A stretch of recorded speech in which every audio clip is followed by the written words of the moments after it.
नमस्कार, मी संजय वाघमोडे, संस्थापक अध्यक्ष यशवंत क्रांती संघटना महाराष्ट्र राज्य।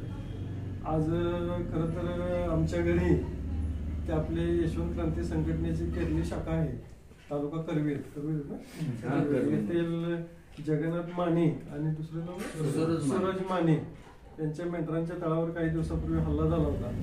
या हल्ल्याची घटना मला तात्काळ बाबासाहेब माने यांनी मला फोनद्वारे कळवली होती। तसेच आमच्या यशवंत क्रांती संघटनेच्या सगळ्या पदाधिकाऱ्यांनी कळवली होती।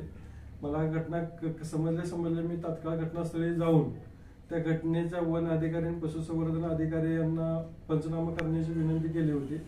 त्यानुसार अधिकाऱ्यांनी पंचनामा करून त्या सदर घटनेचा पंचनामा केल्यापासून नुकसान भरपाई मिळेपर्यंत त्यांच्या पूर्ण प्रकरणाचा सतत पाठपुरावा केला आणि यशवंत क्रांती संघटनेच्या माध्यमातून केलेल्या पाठपुराव्याला यश येऊन सदर केरली गावचे मेंढपाळ जगन्नाथ माने आणि सूरज माने यांना सर्वसाधारणपणे 10,500 रुपयांनी 21,500 रुपये म्हणजे जवळजवळ 32,000 रुपये नुकसान भरपाई मिळाली।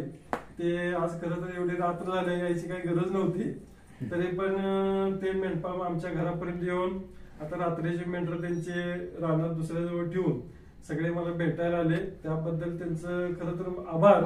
पण तिथून पुढे सर्व मेंढपाळांना एक विनंती आहे की आपण सगळे आता सध्या ऊस तोडी सुरू आहे आणि जंगलातील प्राण्यांनी आपल्या जो आदिवासी म्हणजे जंगलात राहत होते ते प्राणी आता सहज मिळणारे शेळ्या मेंढ्याचे शिकार आणि भटके कुत्रे हे खाद्य बिबट्या तरस तसे यासारख्या प्राण्यांना मिळत असल्याने या प्राण्यांनी आपल्या शेतात जंगलातील आदिवासी सोडून गावाशेजारील ऊसात आदिवासी निर्माण केला आहे आणि सध्या ऊसाच्या ऊस तोड चालू आहे।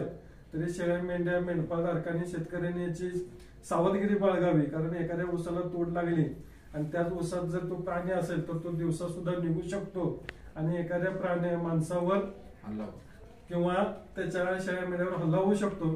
तरी आपण सगळ्यांनी सावधगिरी बाळगावी ही आपल्या सर्वांना नम्र विनंती।